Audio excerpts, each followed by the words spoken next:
Hello friends, कैसे हैं आप लोग। एक बार फिर से आप सभी का 555 शक्ति चैनल में स्वागत है। ये जो आज का टॉपिक है वो मेरे एक न्यू सब्सक्राइबर ने पूछा है। बहुत सारे नए सब्सक्राइबर्स जो हैं उनसे मैं रिक्वेस्ट करूँगी कि वो पुराने वीडियोस देखें, क्योंकि कुछ जो ऐसे टॉपिक्स हैं, ये टॉपिक आज का तो मैं ले रही हूँ, लेकिन कुछ ऐसे और टॉपिक्स हैं जो आपको जानने की ज़रूरत होगी, वो मेरे पुराने वीडियोस में आपको मिल जाएंगे और डिटेल में मिल जाएंगे।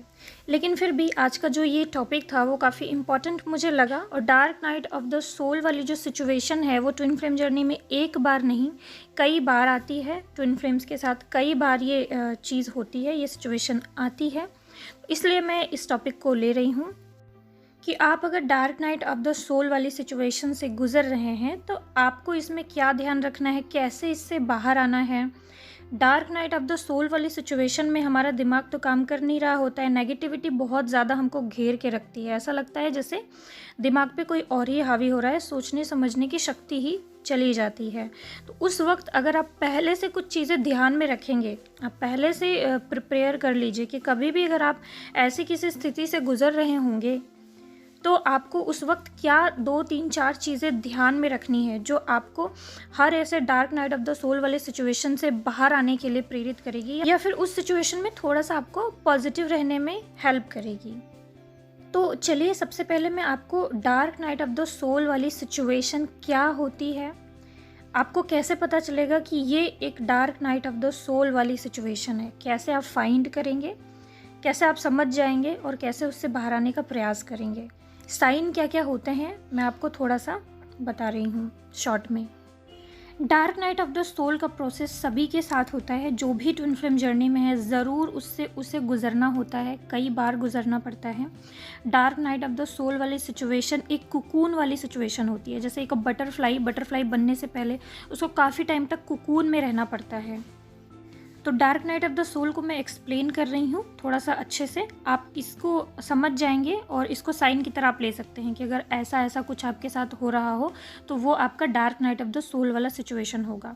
पहला तो रीबर्थ प्रोसेस, अगर इसको स्पिरिचुअल रीबर्थ प्रोसेस भी कहते हैं। अगर आप किसी भी टाइप के स्पिरिचुअल रीबर्थ वाले प्रोसेस से गुजर रहे हैं, आपका ओल्ड सेल्फ पूरा का पूरा फिनिश हो रहा है, मतलब बहुत सारे ईगो की लेयर ख़त्म हो रही होती है, बहुत सारा नेगेटिविटी अंदर से सरफेस पे आता है, वो रिलीज़ हो रहा होता है, बहुत ज़्यादा डिप्रेशन फील हो रहा होता है। कुछ 4 से 5 दिनों का या 1 वीक का समय ये हो सकता है, 4 या 5 दिन या 1 वीक का ऐसा समय जिसमें आप बहुत ज़्यादा टू मच नेगेटिव फील कर रहे हैं। मतलब ऐसा पेन, ऐसा डिप्रेशन कि आपको लगे कि सुसाइडल थॉट आने लगे, आपको लगे कि बस आपको अब मर ही जाना है, या फिर आपको अब ज़िंदगी में कोई होप नहीं दिख रही है। सबसे ज़्यादा बुरा आप ही के साथ होता है, ऐसा आपको लगे, आपको पूरी लाइफ ऐसे लगने लगे कि ये बहुत ही ख़राब लाइफ थी और अब कुछ नहीं हो सकता, मतलब बिल्कुल पॉजिटिव होप ही आपको ना दिखे। तो वो स्पिरिचुअल रीबर्थ वाला टाइम होता है। तो जब स्पिरिचुअल रीबर्थ वाला टाइम होता है तो उसको भी हम एक dark night of the soul की तरह देखते हैं। तो स्पिरिचुअल रीबर्थ का जो प्रोसेस होता है वो बहुत ज़्यादा पेनफुल टाइम होता है और ये लगभग 2 या 3 बार किसी ट्विन फ्लेम्स के साथ होता है। अब इसके अलावा एक और dark night of the soul, मतलब लगभग सिमिलर ही होता है, लेकिन वो ट्रांसफॉर्मेशन पीरियड होता है जो कि कई बार ट्विन फ्लेम्स के साथ होता रहता है। ट्रांसफॉर्मेशन वाला पीरियड जो होता है उसमें आपके ईगो की लेयर उतर रही होती है। ट्विन फ्लेम जर्नी में बहुत टाइम ऐसा आपका टेस्ट होता है, या फिर ऐसा 2-4 दिन का ऐसे किसी टाइम पीरियड में आपको डाल दिया जाता है जहाँ पे आप बहुत ज़्यादा डिप्रेशन और बहुत ज़्यादा नेगेटिविटी फील कर रहे होते हैं। ये जो टाइम है बहुत मौत जैसा मतलब कि डेथ जैसा पेन तो नहीं होता है, बहुत एक्सट्रीमली पेन तो नहीं होता, लेकिन फिर भी ये पेन कम भी नहीं होता है, काफ़ी होता है। डिप्रेशन बहुत ज़्यादा होता है, ईगो फियर बहुत ज़्यादा महसूस हो रहा होता है, चारों तरफ आपको नेगेटिविटी ही फील हो रही होती है, मतलब बहुत ज़्यादा नेगेटिव थॉट्स आ रहे होते हैं लाइफ को लेकर के, खुद को लेकर के, डीएम को लेकर के, गॉड को तक लेकर के आपको बहुत ज़्यादा नेगेटिव थॉट्स आ रहे होते हैं। इवन बहुत सारे लोग गॉड को भी जब कोसते हैं, कर्ज करते हैं, या आसपास के लोग आपको बहुत ज़्यादा ट्रिगर करने लगे हैं और आप उनको कर्ज करने लगे हैं, आपको लग रहा है कि इस सिचुएशन से आप बाहर आ ही नहीं सकते हैं, तो ये टाइम भी आपके ट्रांसफॉर्मेशन का टाइम होता है, जिसमें कि बहुत सारे आपको ट्रिगर्स मिलते हैं, आपके अंदर के बहुत सारे इश्यूज़ जो सप्रेस इमोशंस हैं, नेगेटिव इमोशंस वो सब सरफेस पे आ रहे होते हैं, तो आप बहुत ज़्यादा नेगेटिविटी और बहुत ज़्यादा फियर इस टाइम पीरियड में महसूस कर सकते हैं। और इस टाइम में बहुत ज़्यादा ईगो भी आप महसूस कर रहे होते हैं। बेसिकली ये ट्रांसफॉर्मेशन का टाइम होता है और बहुत सारे ईगो की लेयर्स उतर रही होती है, और इसे आप भयंकर टेस्ट वाला पीरियड भी कह सकते हैं। 2-3 महीने में एक आध बार हर किसी ट्विन फ्लेम जो जर्नी में है, जो कायदे से इनर वर्क कर रहा है, उसका जब रिलीज़ होना होता है, बहुत सारे सप्रेस्ड इमोशन, बहुत सारी नेगेटिविटी रिलीज़ होनी होती है, तो उसको इस टाइम पीरियड से गुजरना ही पड़ता है। अगर आपको बहुत जल्दी dark night of the soul वाली सिचुएशन से गुजरना पड़ रहा है, तो इसका मतलब है कि आप बहुत जल्दी इनर वर्क कर रहे हैं और जल्दी चीज़ें रिलीज़ हो रही हैं। Dark night of the soul वाली सिचुएशन से गुजरना बहुत ज़्यादा ज़रूरी है, क्योंकि बहुत सारी चीज़ें हम कभी कभी खुद रिलीज़ नहीं कर पा रहे होते हैं। मेडिटेशन कर रहे हैं, इनर वर्क कर रहे हैं, थोड़ी चीज़ें रिलीज़ हो रही होती हैं, लेकिन इस टाइम पीरियड में सबसे ज़्यादा आपकी नेगेटिविटी रिलीज़ होती है। इस टाइम के जस्ट बाद आप बहुत ज़्यादा पॉजिटिव, बहुत ज़्यादा हैप्पीनेस महसूस करते हैं, कोडिपेंडेंसी रिलीज़ करते हैं, फियर वगैरह, ईगो वगैरह रिलीज़ करते हैं। आप अपने आप को बहुत तरोताज़ा महसूस करते हैं, और आपकी जो लाइफ है, प्रेजेंट लाइफ में भी आप देखेंगे कि बहुत सारे बदलाव आ गए हैं, बहुत सारे ट्रिगर वगैरह शांत हो गए हैं। जो पहले नेगेटिविटी थी अब वो नहीं हो रही है। अब नेक्स्ट लेवल का कुछ आएगा सामने, लेकिन वो पिछली चीज़ें आपने रियलाइज़ कर ली है, सॉल्व कर ली है। कुछ पिछली नेगेटिविटी जो आपके अंदर थी, आपको लगेगा कि ये चीज़ अब ख़त्म हो गई है, अब सामने पॉजिटिविटी ही पॉजिटिविटी है। तो ऐसा महसूस होगा, बहुत पॉजिटिव महसूस होगा, बहुत सारे स्पिरिचुअल गिफ्ट अबंडेंस मिलेंगे इसके जस्ट बाद आपको। और ऐसे टाइम पीरियड से गुजर जाने के जब आप इससे बाहर निकल जाते हैं, उसके जस्ट बाद आपको ऐसा लगेगा कि ये आप क्या बेवकूफ़ी कर रहे थे, क्योंकि उस टाइम आपको लगेगा कि मैं इतनी ज़्यादा नेगेटिव क्यों हो गई थी, इतनी ज़्यादा नेगेटिव होने वाली तो बात ही नहीं थी। लेकिन ये सच है फ्रेंड्स कि जब भी आपको dark night of the soul वाले सिचुएशन से गुजरना होता है, उस वक्त बहुत सारी नेगेटिविटी आपके ऊपर हावी रहती है। अपने थॉट्स पे, नेगेटिव थॉट्स पे कोई कंट्रोल ही नहीं रहता है। सुसाइडल थॉट्स भी आ सकते हैं, कुछ अच्छा ही नहीं लगेगा आपको ऐसा लगने लगता है कि जैसे अब ज़िंदगी में कुछ अच्छा होगा ही नहीं, ये लाइफ बस यहीं से ख़त्म है, हैप्पीनेस ख़त्म है, ऐसा लगेगा।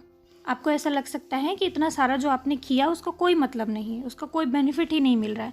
तो उस वक्त ना बहुत सारे नेगेटिव थॉट्स आपके ऊपर हावी हो रहे होते हैं, जो कि इसके पहले आपने महसूस नहीं करे होते हैं। या नॉर्मल सिचुएशन में तो आप बहुत ही पॉजिटिव रह रहे होते हैं, लेकिन इस टाइम पे अचानक ही कुछ ऐसी घटना घटती है आपके साथ, किसी एक घटना की वजह से आप थोड़ा सा नेगेटिव हुए, और उस घटना को आप इतना ओवर थिंक कर लेते हैं कि बहुत नेगेटिव होते जाते हैं।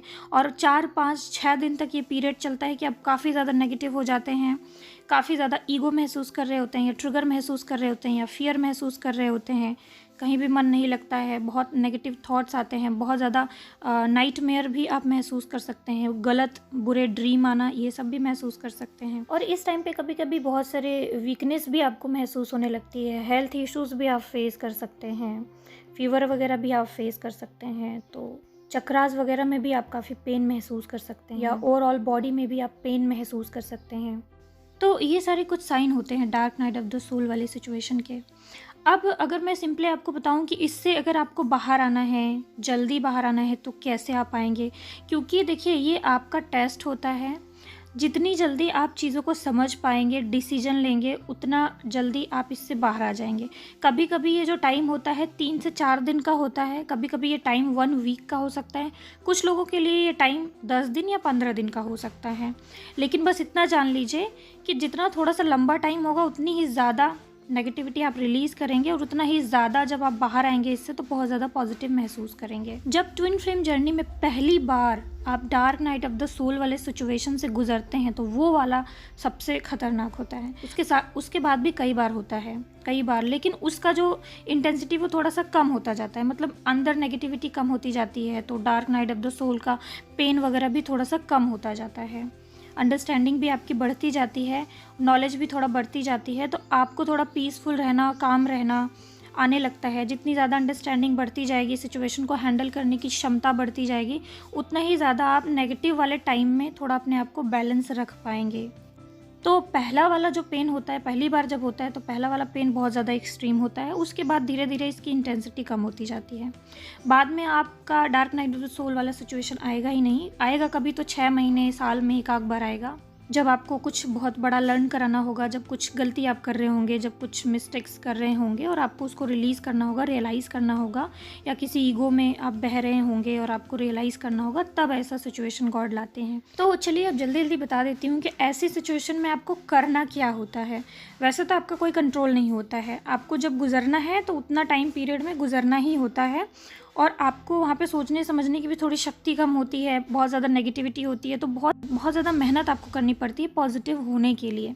जैसे एक बटरफ्लाई को बहुत ज़्यादा लास्ट में तड़पना पड़ता है ना कोकून से बाहर आने के लिए, और जब वो बाहर आती है तो फिर तभी वो उड़ पाती है।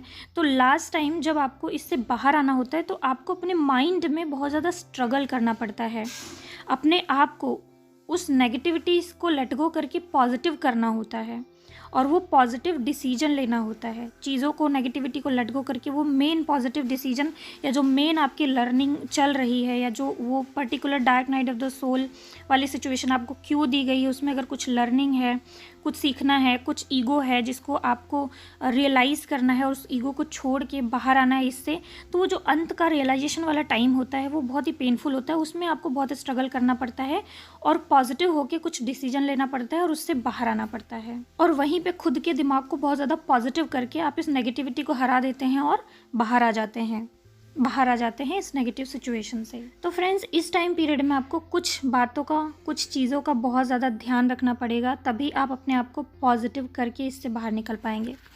पहला तो सरेंडर। किसी के प्रति अगर आप नेगेटिव सोच रहे हैं या गॉड के प्रति आप नेगेटिव सोच रहे हैं तो उस टाइम पे आप सरेंडर रहिए गॉड को, विश्वास कीजिए, ट्रस्ट कीजिए गॉड पे। बहुत सारे नेगेटिव थॉट्स आ रहे होते हैं तो उस टाइम में सबसे ज़्यादा सरेंडर और ट्रस्ट की आपको ज़रूरत पड़ती है। दूसरा, वेट करिए, क्योंकि ये जो टाइम पीरियड होता है वो कुछ दिनों का होता है, नेगेटिविटी अपने आप ही रिलीज़ हो रही होती है, तो कभी कभी जो सलूशन है वो नहीं मिल रहा होता है।